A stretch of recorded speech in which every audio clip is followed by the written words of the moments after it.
All right. Today on For the Love of Sports, I have Jen Hildebrand, Director of Marketing at GF Sports, Division One golfer at Elon, communications and media at UConn, UPenn, and Indiana in some capacity, publicist of the Connecticut Sun in the WNBA for 13 years, as well as the publicist of the Black Wolves lacrosse team for 2.5 years. Jen, how are you today? I'm good. How are you? It's a good day, Jen. It's a good day. It's 70 degrees here in New Jersey. 75. So let's speed this up so I can go back outside. How's that sound? Sounds perfect. It's not Good. quite that warm here, but it is sunny, so that's good. Exactly. We're starting to break. I think everything's starting to get a little bit warmer. It was 46, I think, last Saturday. So we'll see what happens, I guess, but moving forward. But Jen, enough about the weather. We're here to talk about you. But the first question I have for everybody on For the Love of Sports is, why do you love sports so much? That's a great question. Actually, I grew up in a sports family. My parents are both huge sports fans. Didn't really they weren't athletes per se. Like my dad played baseball growing up. My grandfather actually played football for a long time, and but just loved sports. Loved watching sports, being around sports, and it was always something that was part of my life. And I knew that I wanted to be involved in it in some manner or fashion. I wanted, when I was in sixth grade, my goal was to be the first female GM of a Major League Baseball team. That obviously did not happen Yet. But yes, It didn't that's happen true. yet. Didn't happen yet. But that was always baseball was my first love. I'm actually, fun fact, my middle name is Lynn after Fred Lynn, the former Red Sox and Angels player. So, that was, always a big part of my life. And so I just wanted to be in sports always. And so up in the Connecticut area, I'm assuming you are a Red Sox fan. I am actually a Minnesota Twins fan. Okay. My dad is from South Dakota, and he grew up, when the Twins moved from Washington to Minneapolis in the 60s, he became a huge Twins fan. So that was just kind of my life. Obviously, when I was young, the Twins were really good. Those were the Kirby Puckett, Kent Hrbek years. And the Red Sox were not good at all. So we were always still fans. My mom's a huge Red Sox fan. We would go to games a lot. It was a lot easier to get tickets then when I was a kid than it is now. But it was always, she would joke, she'd cheer for the Twins for every game other than when they played the Red Sox, and we would do that vice versa. But grew up a huge Twins fan. I remember camping out in our family room during the 91 World Series, watching that on TV, getting to stay up for that. So, definitely do like the Red Sox, but I'm a Twins girl at heart. That's a good thing to stay up for, camping out to watch the World Series, especially. I mean, now it's crazy because those games are 4 hours long and they start at 8:30, that's a whole nother thing. But I'm really sorry to have to do this to you, Jen, but I have another follow-up question. Okay. When will the Twins beat the Yankees in the playoffs? Is it possible? Is it even a possibility at this point? Because it's been 12, 15, 100 in a row at this? I'm sorry to do this, but when you said Twins, I had to. No, you are not wrong. The Twins cannot beat the Yankees in the playoffs. I was hoping for this year. I thought, this would be the year. The Twins are also not spectacular when I get to see them in person. So I would always go to at least one Red Sox Twins game a year when I lived in Connecticut. That's one of the reasons I was really excited about now living so much closer to New York, that we would be able to go to all of those games. But that will happen eventually, and maybe they will beat them. It's not it's really depressing, actually. Steve Rushin wrote a great column about it a couple years ago. But it's very much as a Twins fan, when you see the seedings come out, your heart just sinks. Mm-hmm.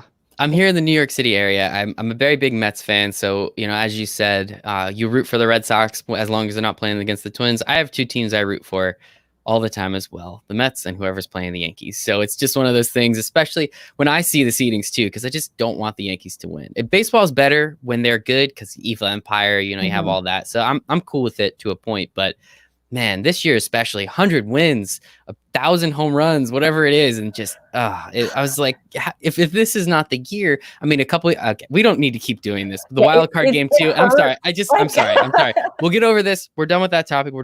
Let's talk about golf. Okay. You're a big golfer. You were really, really darn good at golf. Division I golfer. Where did the love of golf come from? Now that we're kind of done with the baseball topic. Totally my dad's fault. So many things in my life are totally my dad's fault.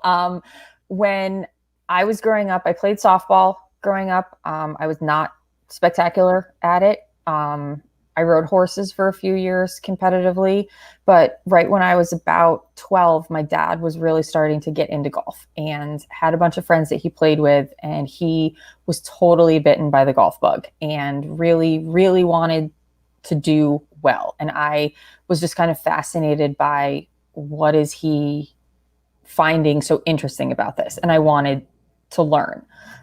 So he was my first ever golf coach. And it's one of those games that anyone can play and you don't have to be super athletic. I am not at my core super athletic. I fall walking sometimes. Which is why I wasn't great at softball. But, I just loved the passion that he was going about it with, and I really wanted to see where it would go. I didn't expect to be good at it. Like, I just wanted to have fun and do something different. It was a good way. I played in high school. I was, up until my senior year, I was the only girl on our team. We didn't have a girls' team. We didn't have girls in our conference up until my senior year. There was another girl who came up on our team as a freshman. So that was different. It definitely gave me some mental toughness to compete against the guys all the time. Teenagers are hard no matter what. And the worst. They really are.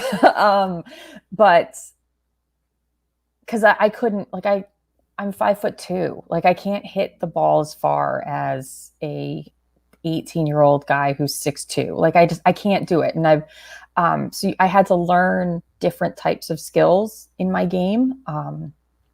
And I learned a lot about competitiveness. I learned a lot about myself during that time. And then I ended up going to Elon to play golf. I ended up not playing after my freshman year just because of a bunch of different things. There were things that I wanted to experience as part of college life that as a student athlete, you just couldn't.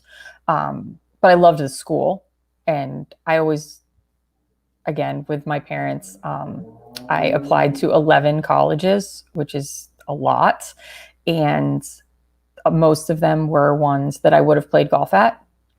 And their big thing was, you need to look at a school first, and then you look at the sport. And that served me incredibly well through my career, just because I could have transferred after I decided not to play. I could have transferred and played somewhere else that had recruited me, but I loved the school so much that I decided to stay, and it was an incredible decision on my part. That is awesome. And yeah, I mean, just the opportunity to play, to earn the opportunity to play Division I sports is incredible. And that's a pretty short amount of time too. 12 to, I'm assuming around 17 is when you started to make this decision. I mean, in 5 years, you go from not playing golf all the way to the opportunity to play Division I.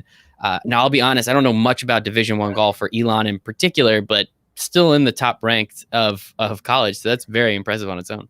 Yeah, I mean, it was definitely something that I never expected. It was always going to be a bonus, another thing for college for me. But it was seeing what goes into athletics at that level is incredible. Just all the different things. The team is much better now than when I was there. They're incredibly successful and in a very good conference, and the CAA. So it's definitely, it was only our, I want to say 3rd or 4th year as Division I, fully Division I when I got there. But it's definitely just to see. And then I saw it from both sides. I saw student athlete perspective, but then as I got further in my career, I saw it from an athletic department staff perspective. And just to be able to have that experience of, okay, I know what that feels like for our student athletes, and I know what goes into it. Everyone talks about, the time commitment and the balance and all that stuff. It's completely all truth. Like, it's incredible. Yeah, it's something I made it to about junior varsity my sophomore year of high school for baseball. So I can't really say too much, and that's why I appreciate people like you for putting in that time, the energy, the effort. But it's given you a lot too, right? You've learned a lot and how to do things, and I think you can take those lessons. Anyone that's played sports competitively on a team, on an individual type basis, especially with golf, you can take those lessons and move forward with them. And I know golf has also led to a couple of your jobs along the way with, again, your dad falling in love with the sport. So how were you capable of going from, Division I golfer, as you said, you stopped playing the sport, but you still love the university. So you stayed at Elon, and why did you leave your dad alone for just the right amount of time? Why did you leave him alone? I shouldn't have left him alone. So freshman year, my parents came down from Connecticut for Parents Weekend, and they always have the Parents Weekend golf tournament. The golf teams have their own tournament, and then the general school would have one. My dad wanted to play in the tournament, so they came down. We were going to play. I left him alone. I probably just went back to the cart to get something. Like, I don't even remember. And I didn't know he had this conversation until a couple weeks later. But he ended up having a conversation with our athletic director at the school at the time. His name was Dr. Alan White. And the following Monday, I came back from class, and my roommate was like, some guy called for you about working for him, and I don't really know what's going on, but here's his number. I was like, oh, okay, that seems weird. But, and it ended up, but it was an athletic department number. So I knew it was someone, like, it wasn't a scam in some manner or fashion. So I needed to call them back. And it was the sports information director. When I was in high school, I had I'd kept the scorebook for our guys basketball team. So my dad had apparently told Dr. White about that and had gone from there. So apparently that parlayed into me needing a job in some manner or fashion, because I didn't have enough free time. I don't know. But what I ended up doing that year was I just pretty much shadowed our sports information department that winter. I made photocopies, I ran stats, worked for them a little bit in the office during the winter season, and then went into the spring, just kind of, okay, maybe I want to do this next year, that kind of stuff. But I loved working in the department, in the office, because as a communications major at Elon, everything I was learning in the classroom, I could directly see in what they were doing on a daily basis. Plus, it was still sports and being around a lot of different sports. So I thought that was really cool. But yes, it's totally my dad's fault. Gotta love it. Golf has given you a lot. Your dad has gotten you into some places, into some situations. And again, I know we joke about it. Why'd you leave him there by himself? Of course you knew he was going to get into something, but it's obviously given you a lot. It's obviously brought you to where you are, which I think is very important. And kudos to your dad for talking you up a little bit. I mean, you're his daughter, right? Of course he wants to tell him how great you are at keeping the scorebook in basketball. Right. And as someone who will listen, shout out to Terry Hildebrand for thank you very much. But yeah, no, it was great. I think, my parents have been incredible role models for me in my career and just in life in general. And being able to, every parent likes to brag about their kid, but he knew he wouldn't have done it if he didn't know I could do it. Mm-hmm. And which I think has been incredibly helpful throughout my entire career. I love it. I think it's fantastic, obviously, what you've been able to get into. So let's talk about that a little bit. So you were able to shadow, as you said, the sports and information department at your school. So that's down in Elon.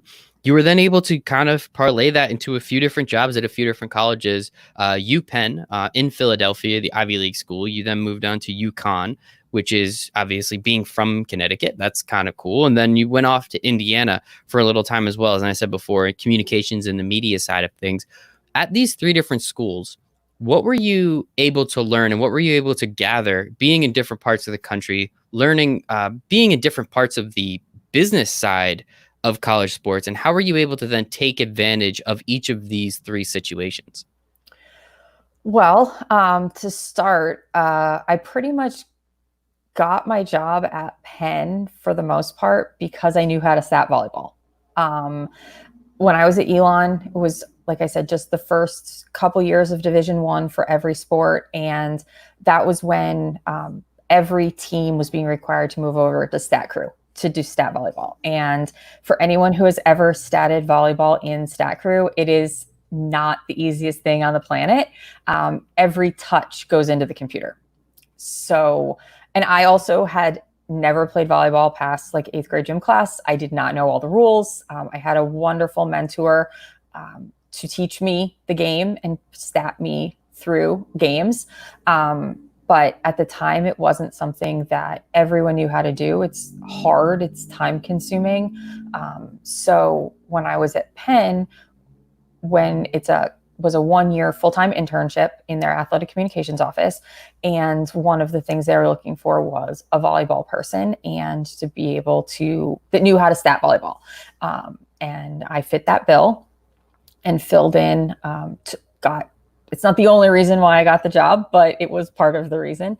And so moved to Philadelphia. Thankfully, they provide housing for you. I'd never lived in a city before. Mm-hmm. Grew up in southeastern Connecticut, where we don't really have cities. And then in Elon, North Carolina, which is slightly bigger now, but at the time was maybe 5,000 people other than the university. Mm-hmm. So that was definitely a unique situation, living in a city, working on a variety of different sports that I had no experience with at all. Volleyball was my main sport, but like other sports that I had were things like squash and fencing and things that I had no idea about whatsoever. And so learning those, being exposed to people from all over the world. As an Ivy League school, Penn has has student athletes from all over the world. They have faculty and staff from all over the world, just such a variety of people. And then living in a city like Philadelphia was incredible. Just the history. Let's pump the brakes on incredible there for a second. I mean, you had a blast, right? I had a blast living there. It was great. That's all that matters. My kid, of course. I'm sorry. Loved the job. And in that world, there's, a lot of these either graduate assistantships or full-time internships. And I knew it was only going to be a year. So I wanted to get as much out of it as possible. And a lot of times you either do another one of these, you try to find a full-time job. I applied for full-time jobs. Everyone would do that. But the intern of another full-time year-round internship at UConn became available, and I applied and jumped at the chance. Growing up in Connecticut, I did not want to go to UConn. That was always a thing for me from just like a school perspective. My brother went to UConn, but so many people that I went to school with were going to go there. So I didn't want to. But to be able to work in that athletic department was an incredible opportunity. Again, volleyball was one of my main sports, softball, track and field. Those were my main sports, and women's ice hockey. But I was also the second in command for women's basketball the year that I was there. And there's really nothing better, absolutely nothing better in Connecticut than basketball, both men's and women's. I was incredibly blessed to be able to work with the women's team the year that I was there, traveled with them a little bit, did not make the Final Four. Yeah, kind of cursed that way. I am. But I was going to say, you picked the 1 year out of 11 that they haven't, it's ridiculous. Yeah, it's kind of insane that that was the 1 year that I was there that they didn't. It was one of those things too, where I was like, oh, well, I'll get to go somewhere really cool for the Final Four. And that was the year it was in Boston. And I love Boston. It was always like the city, but I was like, oh, I could go to like Tampa in the middle of winter or something like that. No, we were going to go to Boston. But, and then, we were also, I worked, I did stats and like TV assistants for men's basketball as well. Our higher ups at UConn were always incredibly inclusive of the interns. There were 2 of us when I was there. Just, if I wasn't working a women's game, I was being on the stat crew for TV for one of the men's broadcasts, or I was doing the timeouts for the men's broadcast. So like I was getting that aspect of the broadcast business as well, which was really interesting. And at the time, like for UConn women's basketball, like every game was on TV, and everyone knew who they were. It was pretty incredible. But again, like there was a time restraint on that. It was only a year. So I took a full-time job at IU after I left there, moved to Indiana. It was a different atmosphere.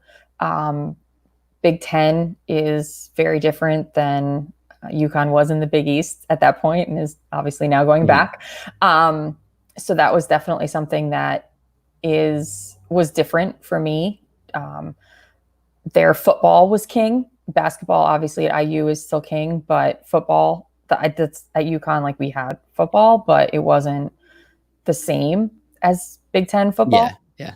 So, and even at the time, like Indiana was not very good when I was there. So, but it's still football, and it's kind of a massive Saturday entertainment, which football in the Midwest, of course, like, oof, nothing and like it's it. funny because people are like, oh, well, you went to college in the South, like you understand that. I'm like, okay, Elon played 1AA football, and until my junior year, they played at a local high school. And yeah, it's not like that. Like North Carolina is not the type of football. It's not Alabama football. It's not Mississippi football. So that was very different for me. And a lot of things, there were things at Indiana that I loved, and there were things at Indiana that I didn't love. And I took a really hard look at that and decided after just about a year that I did not want to continue to be there. So I ended up leaving, went home, had no job. That was pretty terrifying. I had no idea, what was going to happen. I had left, obviously I'd moved my entire life to Indiana, moved my entire life back to Connecticut, and had a couple, I had some interviews, I had applied for things, but I really was just kind of like, oh, I don't know what I'm going to do. And I had been home for probably about 2.5, 3 weeks. And I got a phone call from my old boss at UConn, who had mentioned that the Connecticut Sun were looking for a publicist, and it wasn't public yet. The girl who was leaving had just told them, but he had worked some game days for the Sun and knew the media relations manager and wanted to know if I would be interested. And I said, I mean, sure. I didn't, at the time, I wasn't really sure exactly what I was getting into, but it was 20 minutes from home. It was still basketball. It was, it was a job at that point. So I said, sure, like go ahead, and you have my resume, like go ahead and send it. And a couple hours later, I got a phone call from the then media relations manager with the Sun. He said, do you want to come up and have coffee with me? And we ended up talking for about 45 minutes to an hour, ended up in their office. One of the guy who was in charge of video at the time, and I had gone to college together, didn't know either one of us was there. So that was kind of funny when he was my old boss was walking me around the office, and I was like, oh, wait, John, hi. So that was interesting. I started working there about 2 weeks later. So wow. I was actually in New York going to a Twins Mets game with my mom, and got a phone call before the game started saying that I had officially been offered the job. So I accepted that, and I was there for 13 years pretty much. That's incredible. And I think I'm very glad and very grateful that you told that story specifically, because again, as I said before, it's not quite a one-to-one. Leaving Indiana was your choice. It was, okay, hey, this isn't the right decision for you. You're happy with the opportunity. What happened?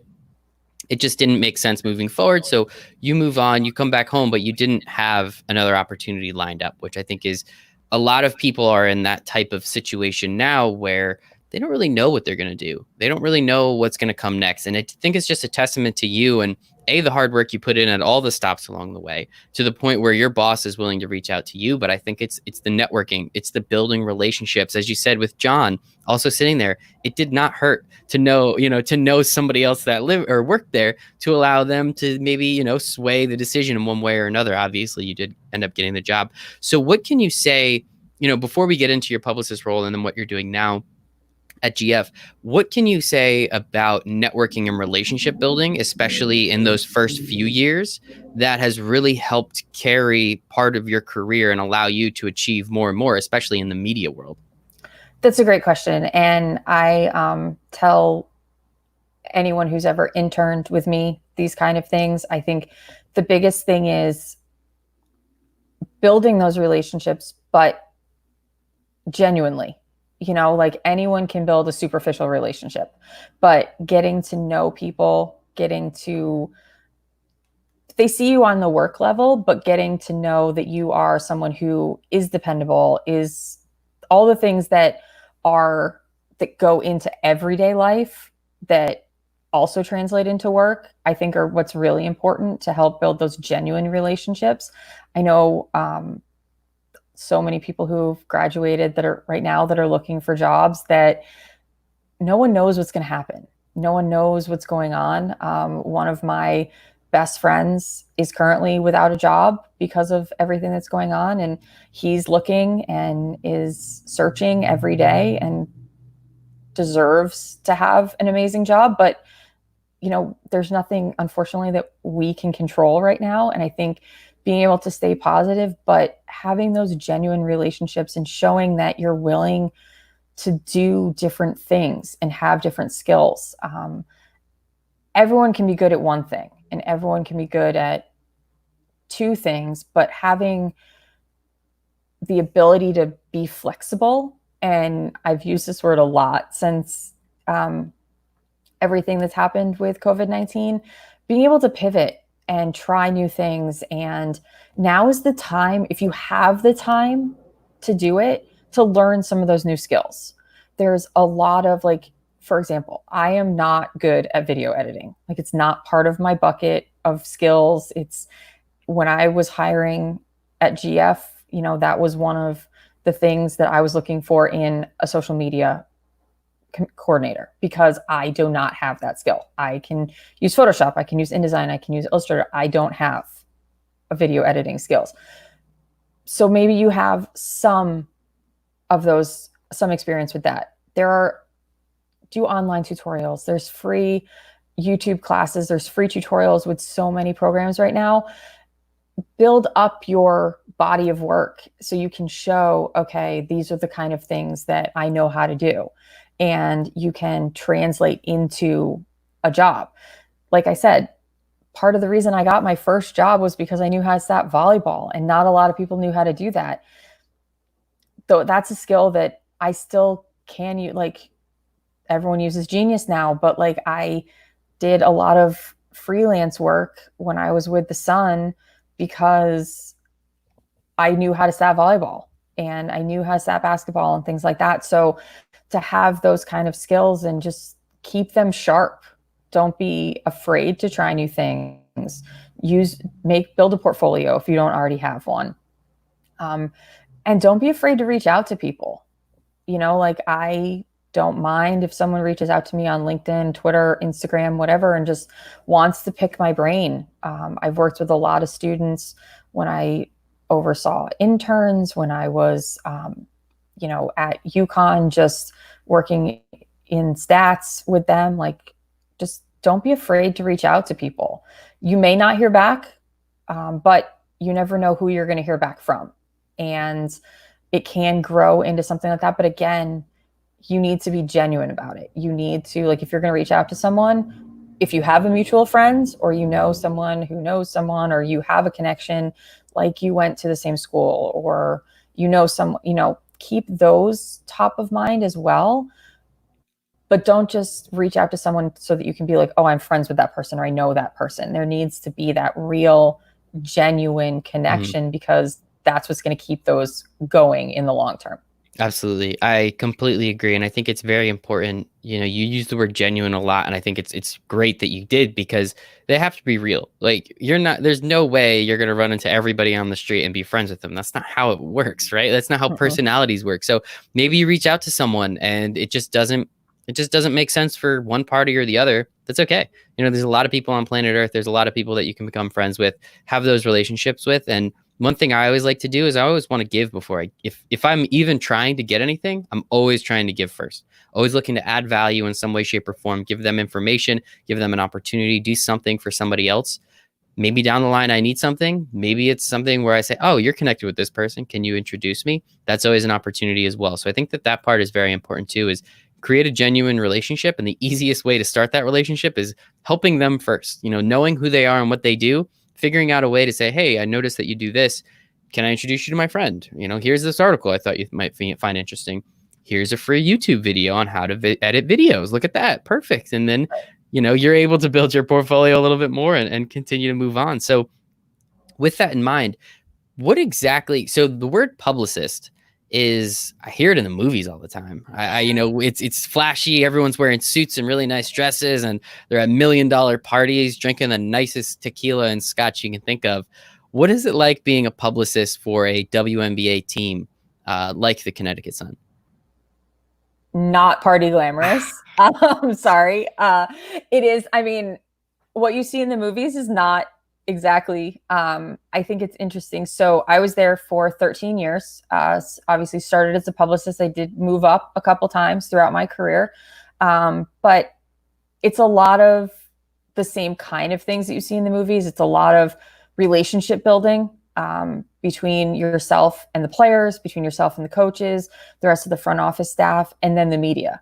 Obviously, like my whole job was to get us media coverage, along with my manager. So working with our players to find out what their stories are. One of the great things about the WNBA is just the sheer amount of stories that the women have to tell. And the fact that they are moms, they are entrepreneurs, they're not just athletes.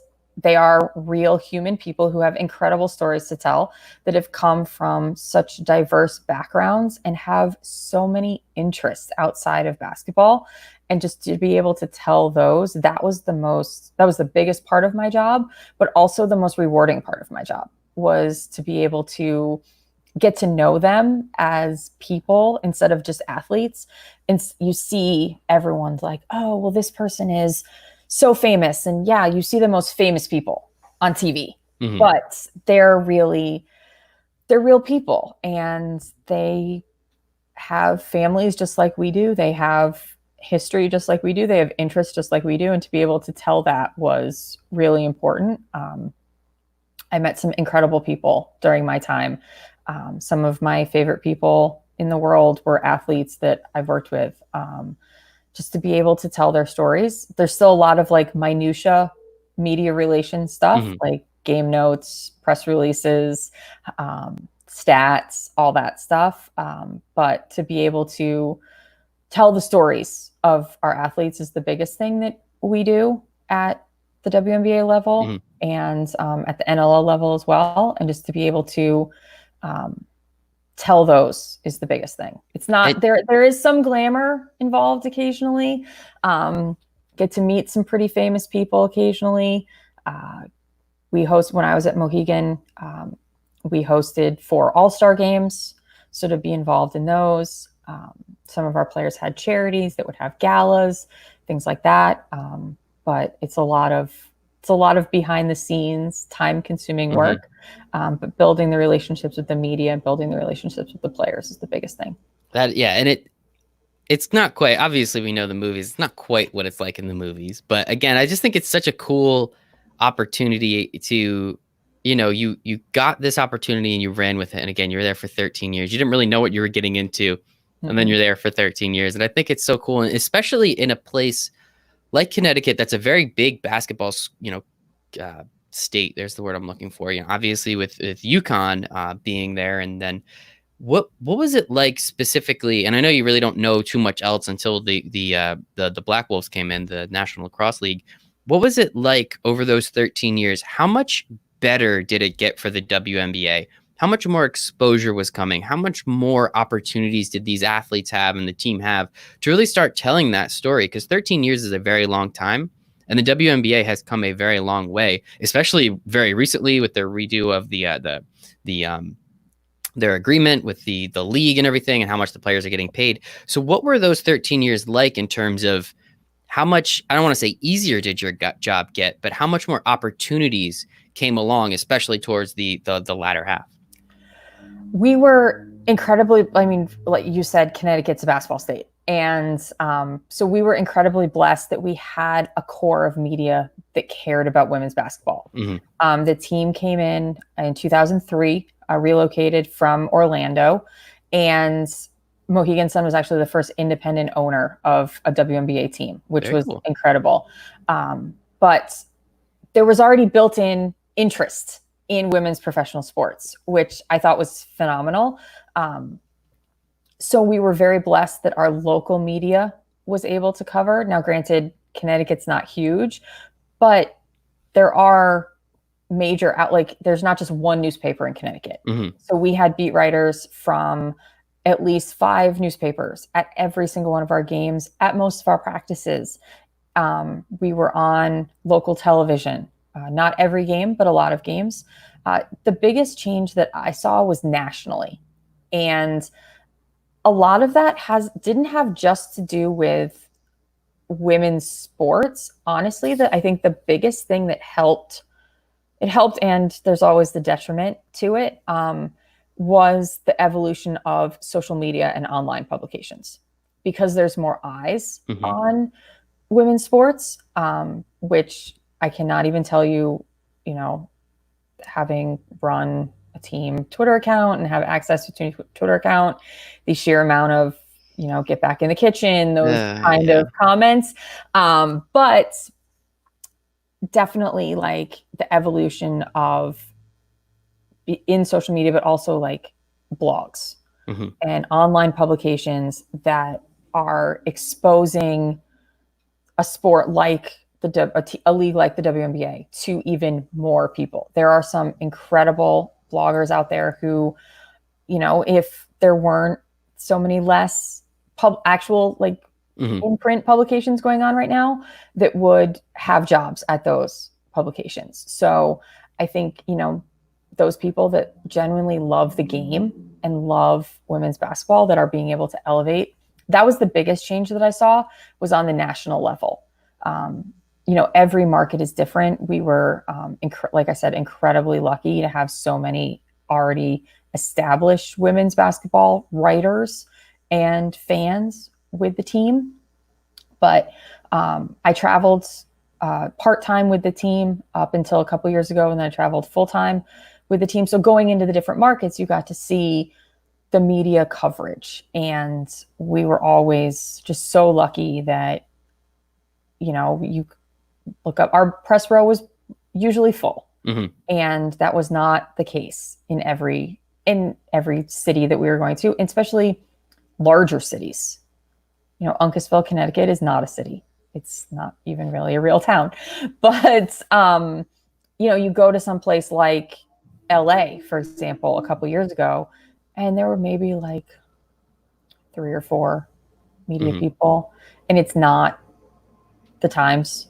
It's not like, every major paper, every paper in the state of Connecticut had a beat writer for Mm-hmm. the Sun. So like that I think is the biggest thing. But you've seen definitely, I think with obviously ESPN exposure, Mm-hmm. the ESPN contract was great for the WNBA.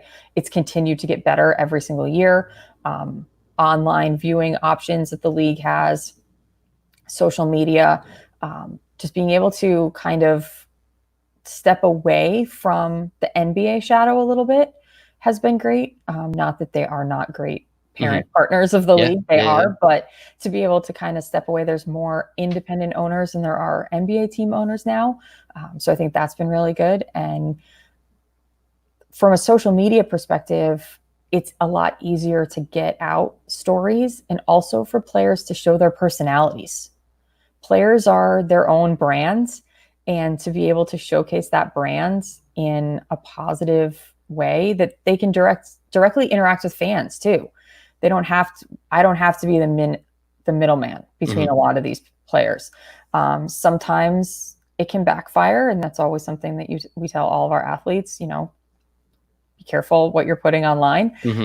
But I think that's definitely helped and has just given players more opportunity to amplify themselves, and that translates into more of this. Like I can, you know, no matter how many times you can pitch a story and you can pitch it the same story to all these different people, but then they can also see it from an athlete's perspective, and they can see those things on the athlete's Instagram and, oh, that's right, that's, you know, we definitely want to cover that story.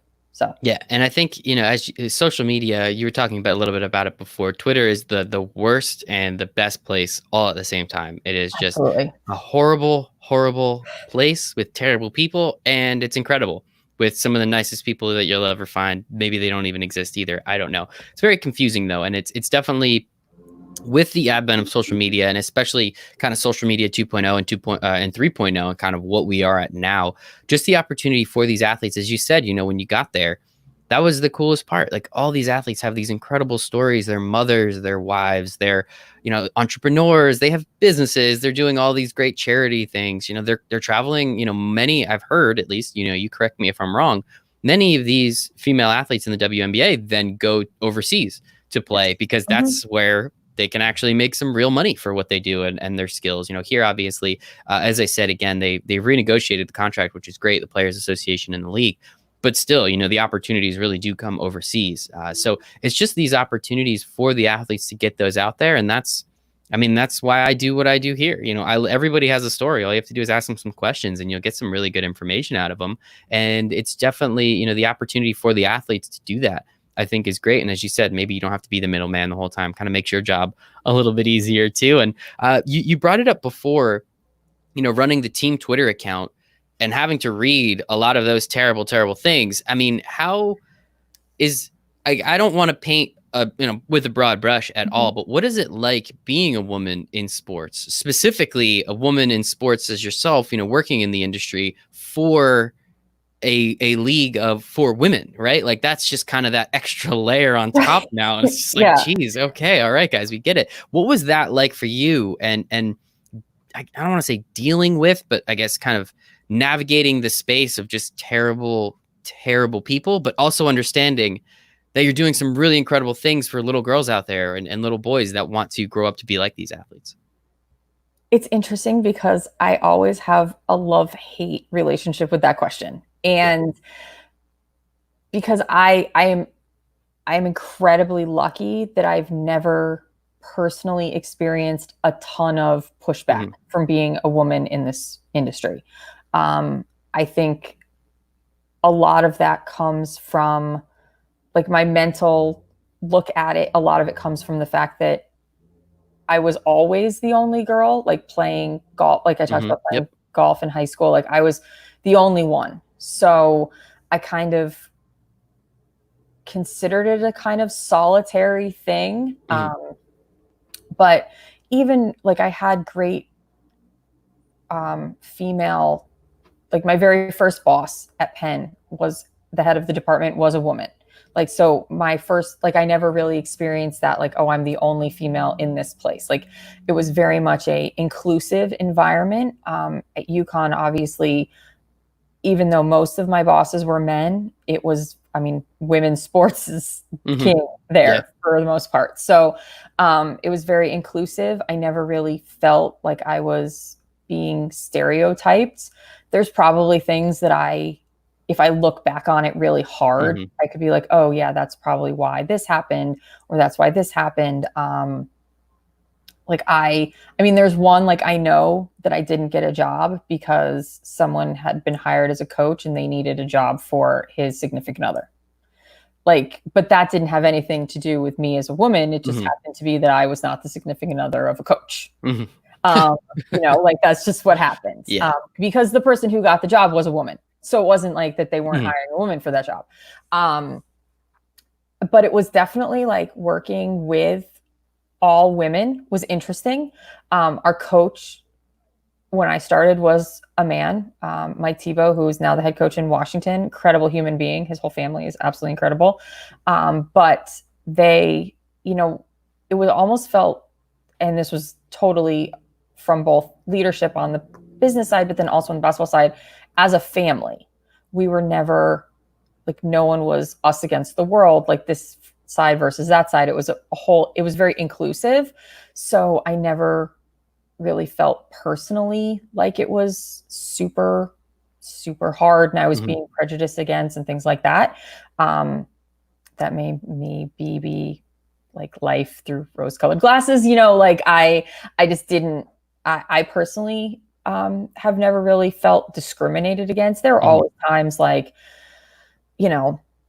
working in the WNBA, especially 13 years ago, when everyone's like, oh, well, like there were aspirations made against, my sexual orientation by some people that had no idea who I was, that kind of stuff, just because everyone just assumed that everyone who worked in the league and, played in the league was not straight. They just assume that, like, but that's where the stereotyping comes in. And that's where that's where social media is terrible. Those are the horrible people on social media that like just automatically lump every single person into a bucket.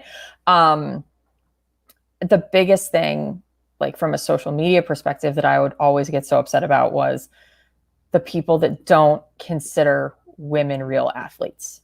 And God forbid that a woman could beat a man at something and be better. And like, you have to look at it from, and I think I always would get so upset about it because I heard that when I was in high school, like, you can't win, like, you're small and you're a girl and you can't do that. So I think like they are world-class athletes and the best at what they do. Yes, NBA players are different, like male versus female physicality, like size, everything. Like that's like, you can't compare LeBron James to Elena Delle Donne. I mean, you can. They're both incredible basketball players, but they're both also completely different physical beings. I bet Elena Delle Donne could shoot better than LeBron too, if being honest. Probably could. But I think one of the great things that we've seen, especially over the last 4 to 5 years, is just so many of the male athletes talking about the female athletes and how impressed they are. And if you're so insecure in who you are as a person that you have to attack other people for something that they're really good at because you can't do that, then, I'm sorry for the way that you live your life. But I think that's the biggest thing is like, if there's someone who idolizes LeBron James and LeBron James says that, like, LeBron James loves the WNBA, he loves women's basketball. And if he is loving this and you love LeBron, okay, just take a look, try it, see what it's like, watch a game. Most of the people that would make these comments have never seen a game. They just don't think that women can do something like that because they just watch the NBA. Yeah. And I love basketball. I will watch basketball most 3 times out of 4 when it's on. But like, so what if women can't dunk? There are a lot of women in the league that can dunk. They just don't do it in a game. But it's because it's not what the game is at the WNBA level like it is at the NBA level. Yeah, it's pretty much just ignorance. Let's be honest about that. It's, I always watch the women's Final Four. I always watch the tournament because it's the best athletes playing each other. Like, right? Like, that's all I want to see. I just want to see good athletes. I will watch random sports. Doesn't count. It matter if it's male or female. If it's the best athletes going against the best athletes and the thing, as you said, that they're really good at, I want to watch that. That's competition at its greatest. And, I always watch the Final Four and UConn just the last couple years, especially those daggers at the end. Oh my goodness, those buzzer beaters have just been, it's been ridiculous. But I mean, it's just, I think it comes down to ignorance. And, you bring up LeBron, obviously the late, great Kobe Bryant as well. He would always go to the WNBA games. He'd have his daughter there with him, teaching her about what's really going on and how the sport works, which I think is important. But aside from the negative aspects, I definitely want to talk about the positive too. Like how much of just understanding and knowing that there's, again, so many little girls and boys around the world that look up to these athletes and see themselves within these athletes and give, that extra opportunity with the advent of social media, again, the positive side of it. How cool was that to see, these little kids coming out to the games and meeting the athletes and just that opportunity to shake hands and get a basketball signed and everything along those lines, and then see how happy they are after and what they're talking about online with it. Yeah, absolutely. I have two good stories for that. Awesome. The first one is, it's not really a story, but it's just more of like a blanket statement, is one of the great things about every player that we ever had with the Sun is they understood that, and goes across the WNBA just in general and women's college basketball, they understand their role in how they're growing the game. And they understand that our fans are the people who are going to be the next generation, especially the generation that's coming through college right now that had the WNBA when they were little. When I first started, the older players didn't have that experience. They didn't have that person to look up to. And they're always the ones like want to take pictures post game. They want to sign autographs. They were always telling me, what can I do more? What can I do more? I want to do this. I want to see these kids. I want to go to these camps. I want to do that kind of stuff. Because they understand what it's like to be looking for those role models. There was a story about a year, 2 years ago. 2 years ago, a girl got WNBA tickets for her birthday. It went a little viral on social media, and her name's Caroline. She is from Maine, and she had gotten tickets to see this Seattle Storm play at the Sun. And once we found out that she was coming to see the Sun, we were like, okay, we've got to roll out. Like, this is amazing. We're going to roll out the red carpet for her. And honestly, that day was one of the most rewarding things that I did in my career. Like, just watching her and her entire family, the way she reacted to seeing the players, to meeting the players. And we had told, the players had all seen her story. Like, we had told them she and her family were coming. But just to have her there and be at warm-ups and being able to interact with our players, like, that's something that she's going to carry throughout her entire life.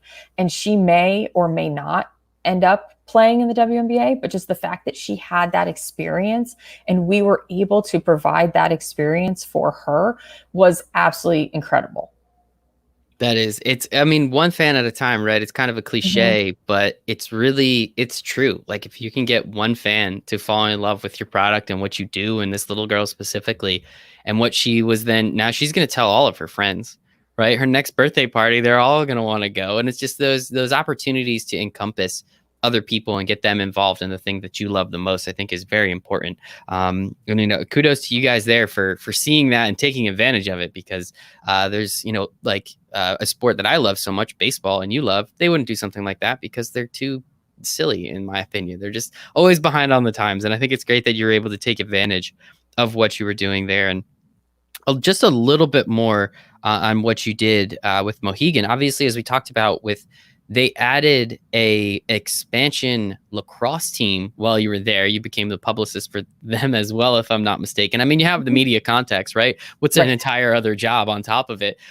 What was it like getting to see this franchise pretty much, you joined the Sun a couple years after they moved. So there was a little bit of establishment, as you said, women's basketball, but basketball in general is huge already in the state of Connecticut. What was it like having a sport in the National Lacrosse League, relatively small, coming into the state and now kind of, I mean, not teaching people how the sport is played, but what was it like kind of being able to help build up a franchise from the ground?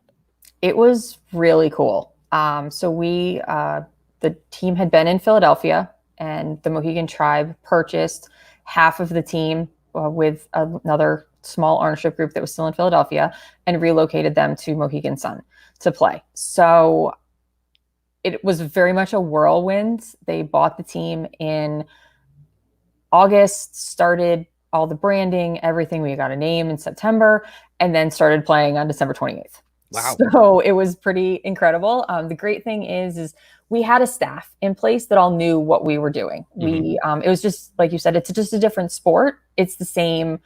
We had to sell tickets, we had to market, we had to do media relations, we had to do all that kind of stuff. So we already had the staff in place to make it work. A lot of it was education. Box lacrosse and outdoor lacrosse are two very different animals. So learning what those differences are, how to bring them to the fans. It's a very high-paced, fun atmosphere. You can play music the whole game, which for a lot of people is sacrilegious in sports. I mean, you can in the WNBA, but really not. But that was definitely something. But being able to be there from the beginning and launch the brands, launch the roster, the logo, the everything, like anything that went into that in those launches, like that was really cool. And to be able to, again, share stories of athletes who are different, like in the National Lacrosse League, it's not a full-time athletic gig for a lot of these guys. So they have other jobs. So to see what they are doing, to be able to share those stories, they have jobs all over the country, all over Canada, different types of jobs. So to be able to showcase that and who they are as people was really interesting. The nice thing was that it was slightly opposite seasons. So WNBA season is in the summer. National Lacrosse League is in the winter for the most part. There's usually that like April overlap, which was a little stressful. But, that meant that lacrosse was in the playoffs as the Sun were getting ready. So that was always a good thing to have more overlap that way. But it was a really cool experience to be able to be there and build from the ground up. It's always fun, especially to be on the ground floor of something. You were with them for a couple years, if I'm not mistaken, about 2.5, I think I've written down, before you were able to go and help build something else, which is what you're doing now with GF Sports. A lot of live media, sports media, like what live events, I apologize, and sports media. What exactly do you do at GF Sports so that everybody out there can learn a little bit more about you guys? Sure. So I started at GF in September. So GF Sports is the parent company for a number of properties. So we own the New York Riptide, which is expansion NLL franchise. So I get to do the ground floor stuff all over again. Familiar, which is one of the main reasons why the opportunity intrigued me. GF also owns a controlling stake in the New York Open Tennis, which is an ATP Tour event in February at NYCB Live here in Long Island. And then also with the Truist Atlanta Open, which is another ATP Tour event in Atlanta in the summer. Have variety of other properties, Wolfpack Ninjas, which is an American Ninja Warrior type event. And then also just announced a few months ago that we added a partnership with the American Kennel Club. So we are going to be working in conjunction with them to bring the Meet the Breeds event national. It's typically every year in New York at the Javits Center. So we'll be kind of taking Meet the Breeds on the road with the American Kennel Club. Very cool. Yeah, I had the American Kennel Club written down too, because we got to talk about the dogs a little bit. But what was at Mohegan with the Sun, with the Black Wolves, what was the reason?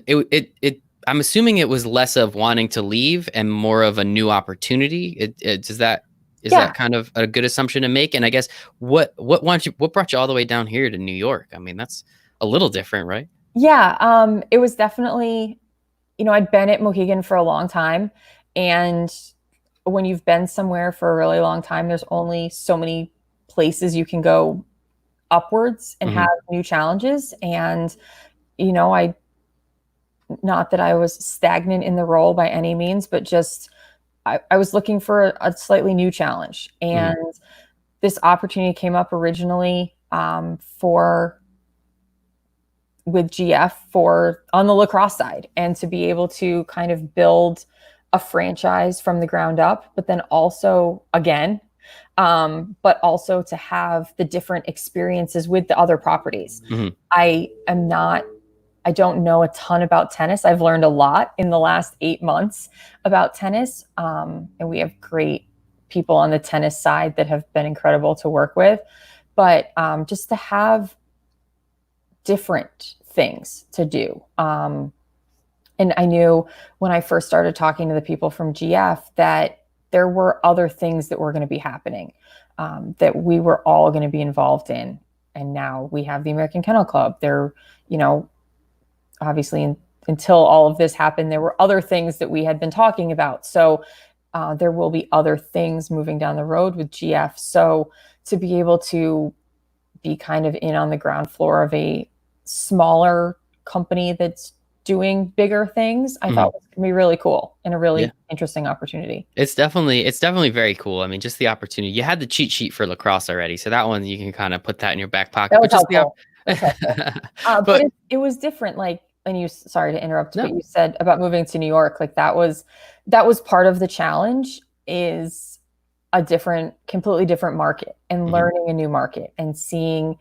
There were things that we did on the lacrosse side in Connecticut that just, wouldn't work here based on the just the sports market here. Like there are so many different sports and so many different just leagues and teams in this general area that learning those kind of things has been part of the challenge. Yeah, it's learning the new sports, it's learning the new market, it's learning, about the new company, about the place you'd live. But it's also, at your old position, you knew all the papers, you knew all the people that worked at the papers, and you probably knew their mothers, brothers, daughters, and sons, right? So how has that been as well, especially now, kind of, for 2 of the 8 months that you've been there, being kind of stuck inside, only being able to make phone calls, which, hey, maybe that's a good thing. But how has it been to kind of build a new portfolio of media members and people at these newspapers and these online publications as well, to really get the message out there and to get people to understand all these things that you're doing in the area? It's been it's been a challenge. We have, I'm very lucky that I have help on our media relations side with people who have established relationships in the area, which has been great for us. It's just, a lot of it is still brand building and building who we are as a franchise to show that we're established in the marketplace and getting that out there. This is an incredibly hard market to break into. So we've really focused, especially during the season, on building who we are as a brand and then seeding that into the media. There are media people who are obviously very experienced in lacrosse in this area, just not the indoor game. There were 2 teams here in New York beforehand that unfortunately folded. So that's one of the things that we've had to combat a little bit is, okay, well, those teams folded. Are you guys still going to stay? That kind of stuff. So that's been a bit of a challenge. It's still an ongoing challenge. I think next year, as we get into a full season and have a real full off season to continue to build those relationships, that's going to be the biggest thing. Because we really didn't. I started in September. We just had consultants before then. And then we started play in December. So it was really just a lot of, for me, getting used to the market, getting used to our team, and just figuring out what we were going to do, honestly, from a marketing and a PR perspective. And so I guess what have you been able to do? And you brought up pivoting earlier in the conversation. I think that's a great time to bring this back up, is what have you been able to do while in quarantine, while in this 2-month, essentially, I don't want to call it a break, but, a time stoppage in terms of, no sports are being played for the first, 60 days. I mean, it's usually 2 days a year, the day before and after the MLB All-Star game. Now it's 60 straight here. What have you been able to do, and how have you been able to adapt and pivot in this situation that we're currently in? It's definitely been weird. We ended up having our last 3 home games canceled. So, for a first year franchise, that's kind of not great. No, no. But I'm very lucky in that our leadership team has been open to any idea that we want to do. We've tried to, I kind of look at it right now as we're in, no matter what, we would have been in off season right now because our season would have ended at the end of April. But I almost feel like we're in end of June, beginning of July off season timing, just based on how much time we've had right now. And we were able to do things like, our guys are great.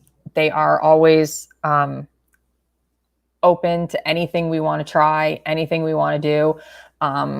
Sometimes they laugh when I email or text them things, but I'm like, guys, it's important. Like, there's the reason why I'm asking you to do this. But we started a podcast for the team. We launched a TikTok channel that has been steadily gaining traction. We've tried to focus really on a lot of stuff with our mascot. He has a Twitter and Instagram. He's the main star of our TikTok right now. He's pretty funny.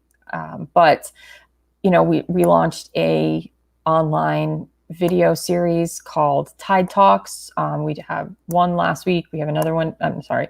Last month, we have one next week. Just kind of people in the sports business, you know, learning. We did a live Zoom video workout with our strength and conditioning coach. We do a lot of stuff with our sponsors. We're trying to keep our sponsors as engaged as possible. So, but in a different way. Like normally they would have a in-game segment. They would have a social media segment because of something that happened in game. Well, no, we just have to kind of switch things up. So like our medical partner, we do a thing called the Medical Minute where we've done Skype interviews to talk about different medical issues that they can combat and how to best, like things that they've dealt with on the orthopedic side, how people can combat injuries, things like that. Trying a lot of new ideas. This is for us the time to experiment. But we don't want to oversaturate what we're doing because we don't want to lose what we're trying to do as the core of our brand. So that's why like everything that we've launched has been very strategic, and we put like, we're not just going to throw stuff at the wall and hope it sticks. Like we're trying really hard to bring in these things that, okay, I probably would have waited a year to launch a podcast. But I was talking to our Danny Wexelman, who's our field reporter on MSG and on Bleacher Report. And she was like, have you ever thought about doing a podcast? And I was like, well, we had one in Connecticut for the Sun. Like, I don't know. But right now is the perfect time to launch something like that because we all have the time to start building that, and we can build that brand and get those stories out there. And something like TikTok that we probably with the last month of the season wouldn't have had time to build has been able to do that. And obviously it's very popular right now, but it is something that I was originally not sold on from the beginning, as my boss will tell you multiple times that I was not sold, and neither was our social media coordinator, but we decided to just go for it. And it's worked. I think our social media coordinator has more fun with it than any of the rest of us. But it's knowing those things and trying those things and being able to put them out there while still staying true to our brand. That's the biggest thing, is making sure we're staying true to who we are as a brand.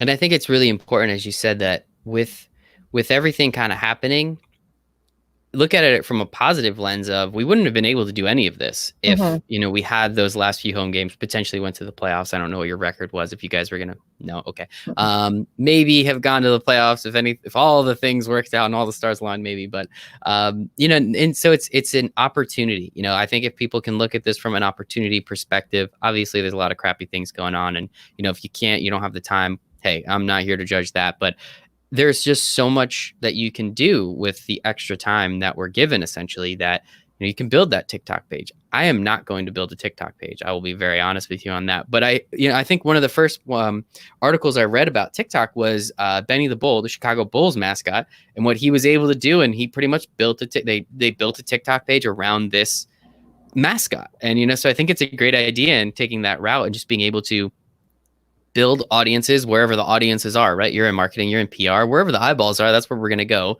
And then marketers are going to ruin that platform in some way, shape, or form, because we always do. And then you move on to the next one. But, I think it's really important, again, just to get those stories out there, get those opportunities out there, engaging the sponsors, as you said, because they are the ones that give you money, right? So if you can give them something, but as you said, without saturating it and really staying true to the brand, which I think is very important too. So, Jen, this has been awesome.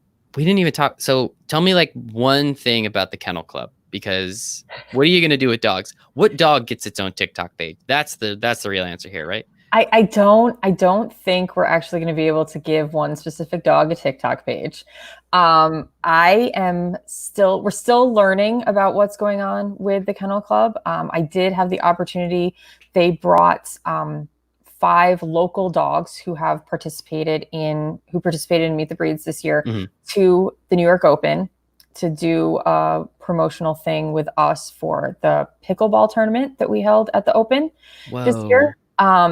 It was absolutely incredible to have these different dogs. It was so funny though, because I've never met a dog that wouldn't play fetch, and like not one of these dogs were playing fetch. And it was so funny because all the owners are like, if we were home, they would play fetch. I was like, but in my head, I'm sitting there like, I've got a video person, I've got a photographer, I've got all this stuff. These dogs are not doing what we wanted them to do. And I'm like, okay, you have to remember, they are animals. They are not like trick dogs. They are purebred, amazing dogs. And there's a lot of things going on, and there's a lot of noise. There's a lot of distractions. I'm like, okay, they're not going to play fetch.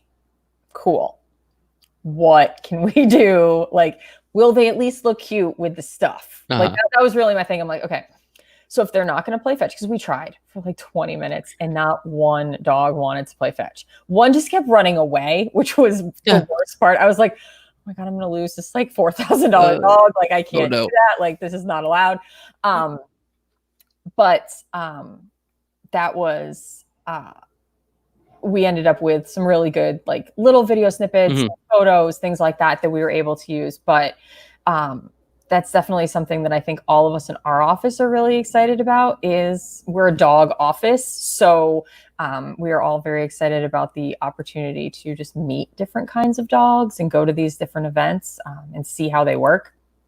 I unfortunately did not get to go to the one at the Javits Center, so I missed out on that. But hopefully everything in the world will figure itself out at some point. We'll be able to continue to take Meet the Breeds on the road. I love it. And if you need a podcast host in any way, shape, or form, I promise you, I would love to do anything with the dogs. I'll interview the dogs. How about that? The dogs and I'll have a great. I won't be as good as this conversation, but hey, if I can get them to do anything, and I guess it's a testament to how well trained they are. If they're not willing to play fetch with tennis balls and pickleballs and everything running around, good for them. I think that's more impressive than anything. But Jen, this was absolutely incredible. Jen Hildebrand, Director of Marketing at GF Sports, Division I golfer, UConn, UPenn, Indiana, publicist for the Connecticut Sun. I keep doing that. Sorry, it's the Connecticut, not the UConn Sun, and the Black Wolves lacrosse team. Thank you so much for your time today, Jen. Thank you for having me.